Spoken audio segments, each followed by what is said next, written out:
Okay, guys, I have a few minutes here. I can address some of maybe the questions we had in 12.5. I'm just going to go through here and kind of do maybe some of the ones that weren't directly exactly like the ones we did in class, but if we pay attention in class, if we investigate this stuff on a deeper level than maybe just the examples we did, you would be able to figure these out. They are not all that different than what we did in class. That one we did. This one we've done. We did those. We did that. Okay, we did an example of that.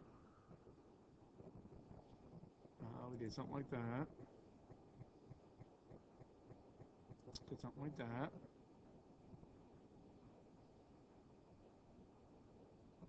Did something like that. This is, I don't have the picture here, but this one's exactly the same as we had one. I think it was 1, -3 was the center, and it went through 2, 2. So it looked like that, and we had to find that radius. Okay, there's a picture on the PowerPoint. It's the same question. Okay, the center is now at 4, -1. So really, what they're doing here is they're telling you what the radius endpoints are. So 4, -1 would be there. -2, 3 would be maybe. Oh, -2, 3 might be there. So you've got this circle. Kind of looks like that. But you would obviously use that as your center. Figure out what that distance is using distance formula, and there's your radius, so then square that. So we did do something like that. It's just maybe not presented in the exact same format, picture-wise. We did something like that.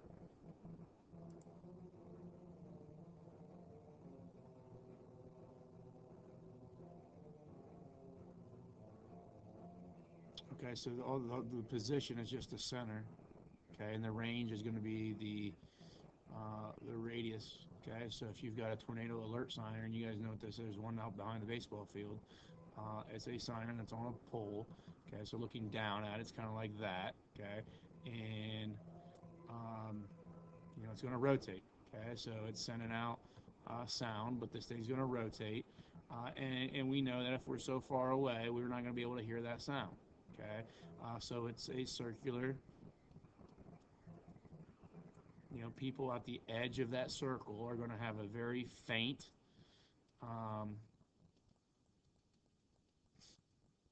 audible sound. Okay, um, and right now it's saying if that's 64, and that thing is 8, and it's probably miles. Okay, beyond 8 miles, you can't hear this thing. Okay, and we're seeing that location then is at -2, 4, which would be nice because a lot of times in a city, maybe we overlay a rectangular grid, a coordinate system on top of our city, and we can plot things this way and determine locations of structures like this. So it's a very beneficial um, way of doing things. We've done this one. So we did 2 like that. Class.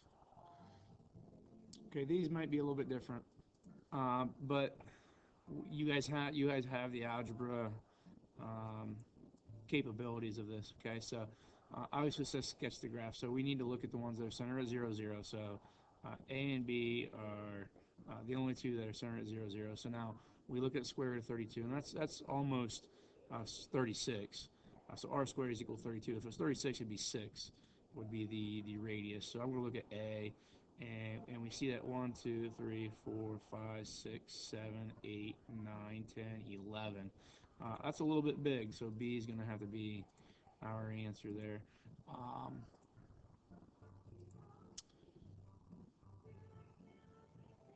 Continue to the next question. Next portion says graph the line y equals -x plus 8.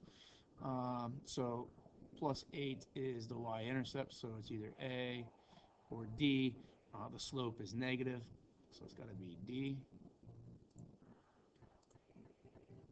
All right, so this thing says determine any points of intersection, choose the correct answer below. So now, I mean, you could put these things on top of each other, you can graph them together and find this, but the easier way of doing this, guys, is This is ultimately a system of equations. You know that where they're equal is where they cross. We've talked about this forever in this class. So we've got x squared plus now y is going to become negative x plus 8.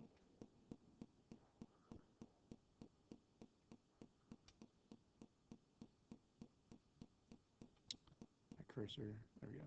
Negative 8, negative x plus 8. That quantity squared is equal to 32. So now what we end up with is x squared plus, now if I FOIL this, I get x squared again.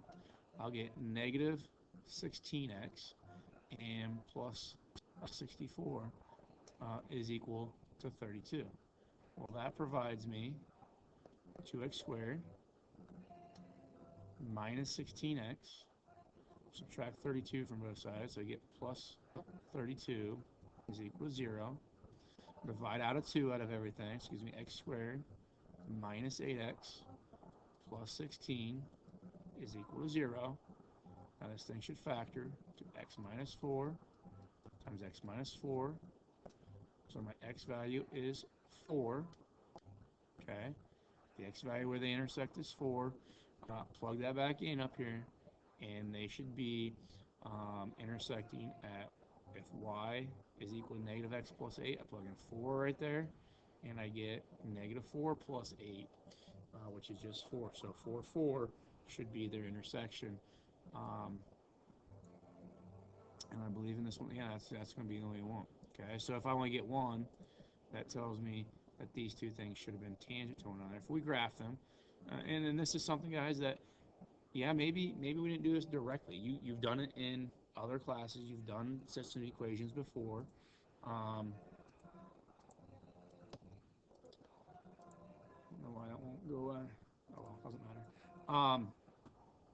Do you understand how system equations should work? We should have two equations where they cross is where these equations equate to one another. But if I didn't know that, you should still at least have the understanding that we should be able to do this, and should we be able to do this, which we can either do in GeoGebra or Desmos. We should be able to graph both those two things.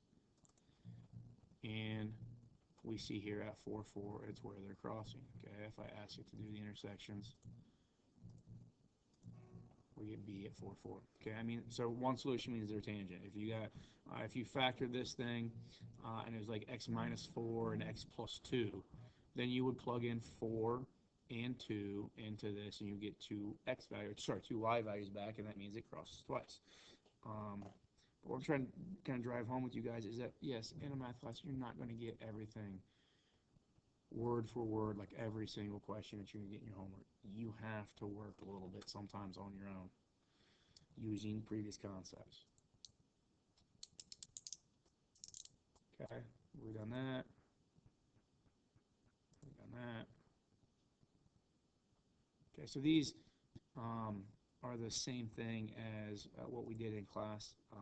They just don't have as many terms. They should be ultimately easier than the ones we did in class. So we've done everything from, we did that one in class, area, and I guess this one is asking you the area. So it's kind of working backwards, and I'll come back to the other ones, but this one's kind of easy. Area, remember, is pi r squared.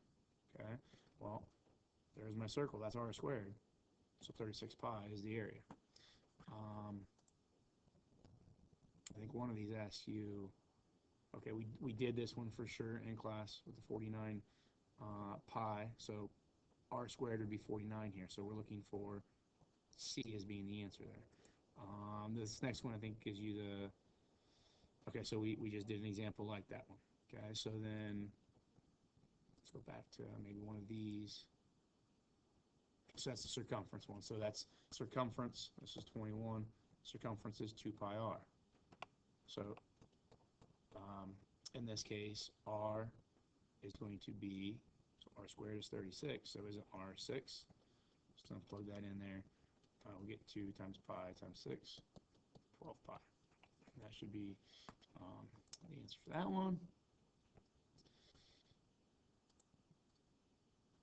Alright, so I'm not going to do one of these more elaborate ones because they are like what we did in class today. I'll do one that's actually, maybe I'll do 18 and 17 because those questions, they're actually easier, but they're kind of less to them.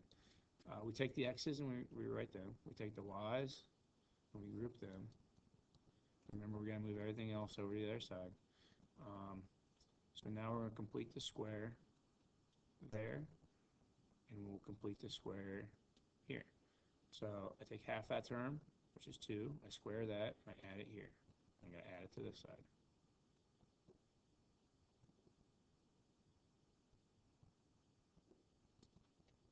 Then I do the same thing here, half that squared would be 4, and I add that over here. So then this becomes, that's a perfect trinomial, so it becomes x plus 2 quantity squared. This becomes y minus 2 quantity squared. Remember, these things here are always the half of those terms. That is then equal to, it turns into 16. So then you've got your radius is 4, and your center is at -2, +2. So this one here, maybe a little bit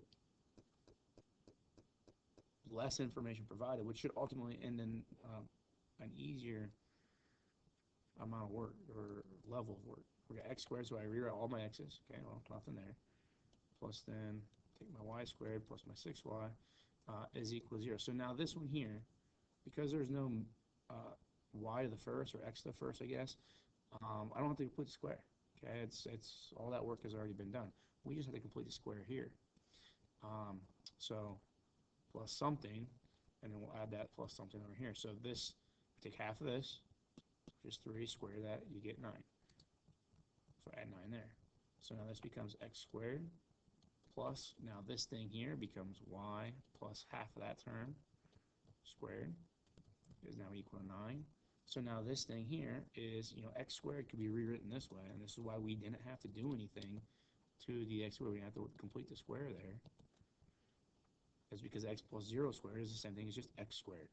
But this is maybe telling you that your center is at 0, -3, and your radius is 9. So when I'm asked to graph this thing, see what this tool's like. 0, -3 should be there, and now my radius is 3, so I'll go out to there, and that should be my answer. Okay, I'm good to go. All right, so they're all very similar to what we've already done, the math that we've already experienced throughout Algebra 1 and most of this course of geometry. So that being said, I know some of us struggle with this, and we're frustrated with this because it's not just like the questions we did in class. Guys, when you get to college, okay, even when you get into other high school math classes, you're going to realize you got to do a little bit on your own. Okay, not everything is going to be spoon-fed to you. So please, please, please, from now on, kind of take that approach. Okay, and I think it's going to make your life a little bit easier, and you're going to be able to deal with situations that in other courses and other areas that when they throw you a little bit of a curveball, how do you adjust to it? Okay, what do you do as a person? So trying to teach you how to kind of learn on your own.